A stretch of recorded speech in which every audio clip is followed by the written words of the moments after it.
Hey, good afternoon. This is Adam Cooley. This is the group that I'm presenting to, a few of my team members here at NS International, and I will hand the camera off to my colleague.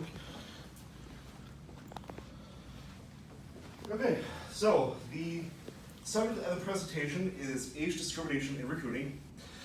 This is for the article and presentation assignment.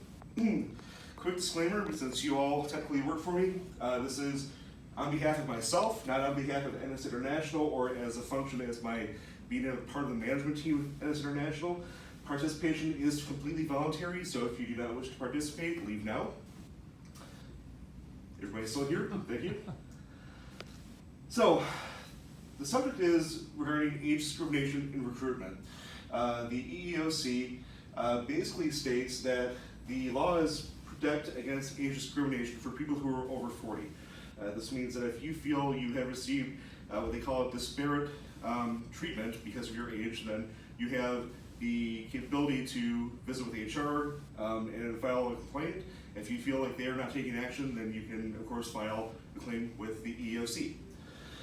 So there have been two separate rulings that have stated recently that disparate treatment only applies to current employees, not prospective employees. What this means is that if you were to apply for a position within NS International and you felt like you were discriminated against because of your age, that would be a legit claim. But if you were to apply to another company, technically, it's not illegal for a company to discriminate against you for your age, which is something I found interesting. So this presentation is going to be a few parts, comparing job searches between three generations, my almost 70-year-old aunt, myself, and Rick.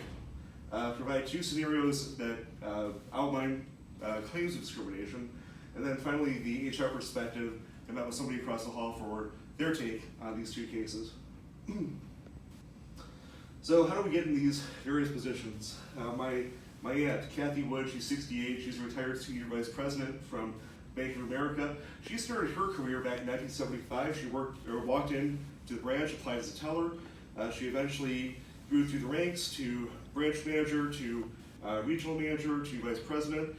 She started with Michigan National Bank way back when, and went through different transitions to Standard Federal, LaSalle, eventually Bank of America. So with that, back in '75, it was possible to essentially walk in, go through the ranks to a top leadership position. Myself, as you know, I do not have my bachelor's yet. I got my start back in 2003 working for a local Ford dealership. I started as a service advisor. Well, to back up from that, I actually worked at Enterprise Rent-A-Car as a porter. I was the guy that picked you up and washed cars. I applied to a job for Saturn of Clarkston back in the day for a service writer. I was hired, but given my interactions with the customers at Hines Park Ford, which was one of my customers at Enterprise, the service manager hired me, and I started as a service writer there. So about a year and a half later, I was promoted to warranty administrator, and I kind of stuck the path for my career from there. Worked for a few dealerships in my past. In 2005, I got my first gig with a supplier. I was at Izaki doing essentially what LeBron does now as the warranty claims tech. It saw an uptick in performance on wiring harnesses. They needed somebody to look at the data, call dealerships for more information. So that was my job there. From there, I worked at Isuzu and then Automotive Lighting, Coastal, and then here. So over about a 15-year span, I started with essentially the entry-level position to for 2 years, 2 or 3 years now, I was promoted to this management role. And then one of our employees, who shall go unnamed, mid-20s, he started his career in the early 2010s. Excuse me. He got his first job through college. He had received his training as an automotive mechanic, and then he continued his education in mechanical engineering. At that time, he was offered a co-op with Next Year, and from there, after that ended, he found a job with the GM Technical Assistance Center, which then transitioned into a role with the GM QRD. And then as that contract role was not quite what he was seeking for career-wise, that's how he ended up in our lab. And we hired him about 3 years ago today, and he himself has progressed from dealer claims tech to now the QRD lead. So two scenarios are complaints between a potential employee with CareFusion, who is a medical device and equipment supplier in their Chicago office, and one with T-Mobile. Different situations, similar complaints. So the first one, Del Kleber, he's a lawyer. He's been working in law for many, many years. He's heavily experienced serving as general counsel for corporations. He was looking for something a little less stressful, just to kind of fill the gap until his retirement. So he replied to a posting with CareFusion for a job that required 5 to 7 max years experience. He was not offered that role, and he believed it was because of his age. So he sued CareFusion for discrimination in hiring based on age, and because of this, the U.S. Court of Appeals in the Seventh Circuit, they did rule against him due to the current laws only protecting current employees, not the applicants. Second situation is Linda Bradley, who's 45. She's an unemployed call center rep. She has been unsuccessful finding work in her previous level of pay. Her 25-year-old daughter was shown an ad for a T-Mobile call center job that would be of similar pay to what she was used to, but because of the way that Facebook markets, it's based on demographics, so she was never shown this ad, even though her daughter, who's much younger than her, was. So her complaint is that she believes this to be discriminatory because the posting was not targeted to her demographic.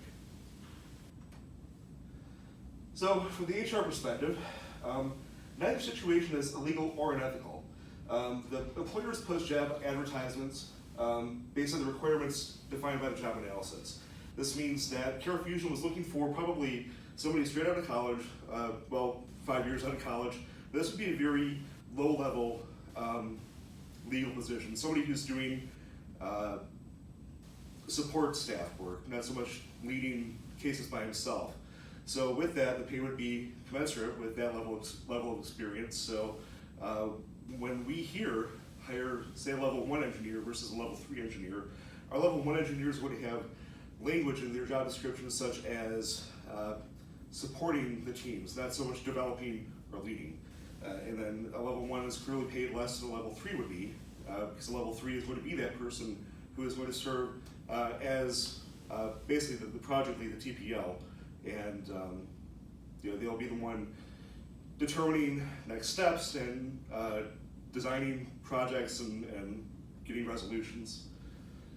Secondly, if the job posting for the T-Mobile was to be searched for by any demographic, it's not that it was hidden from Linda, it's just that it wasn't necessarily marketed to her.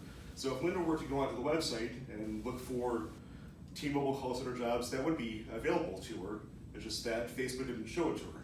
So the job posting itself, it doesn't exclude any particular demographic from the application, just the marketing of the job posting. So neither of these would be illegal or technically unethical. So in conclusion, while both situations are unfortunate, neither company is doing anything wrong, technically. As our population continues to work later in life, our older population is growing in numbers as are the younger. We need to appreciate their expertise, but we also need to make sure as management that we're putting the right people in the right roles based on their experience, regardless of age. So that's all I have. Gentlemen, we're going to grab the camera from you again to show that you people have not escaped yet. And thank you all for your time.